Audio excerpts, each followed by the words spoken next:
আসসালামু আলাইকুম। আপনাদের কি এই ভিডিওটির কথা কি মনে আছে? যদি মনে না থাকে তাহলে এই ভিডিওটি আপনাকে দেখতেই হবে এবং এই যে ব্যক্তি, এই ব্যক্তিকে খুঁজে বের করতে হবে। বাংলাদেশের প্রত্যেকটি মানুষের দায়িত্ব এখন এই ব্যক্তিকে খুঁজে বের করা।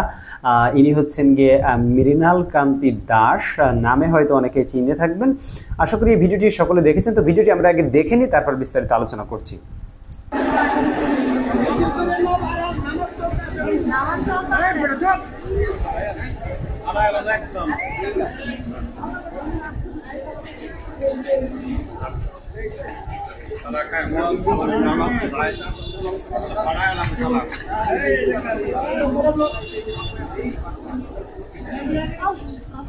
তো আশা করি এই ভিডিওটি আপনারা দেখেছিলেন।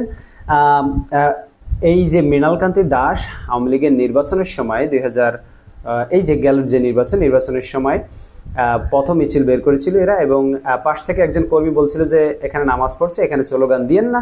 তো এই মৃণাল কান্তি দাস বলেছিল, এই বেটা চুপ, পাড়ায় ফেলামু একদম, শালা খায় মদ আবার নামাজ। এখানে দেখতেই পাচ্ছেন আমি এই শব্দটি মুখে আনতে চাচ্ছি না, একদম ফাড়ায় ফেলামু শালা। এটা এই মৃণাল হচ্ছে গিয়ে মুন্সিগঞ্জ ৩ আসনের সদর ও গজরিয়া সংসদ সদস্য, কেন্দ্রীয় আওয়ামী লীগের মুক্তিযুদ্ধ বিষয়ক সম্পাদক ছিলেন। তো মৃণাল কান্তিকে অন্য কারণে হয়তো সবাই চিনে থাকবেন। তো এই জঘন্য ভাষা এবং নামাজ নিয়ে, ইসলাম নিয়ে অনেক বিদ্বেষে এই লোকটি করেছে। এই ভিডিওটি বেশি বেশি করে শেয়ার করে দিন। শেয়ার করার মাধ্যমেই আসলে মানুষ যখন বেশি বেশি করে এটা দেখবে তখন তাদের ভিতরে মোটিভেশন তৈরি হবে এবং তারা একে ধরতে উদ্বুদ্ধ হবে।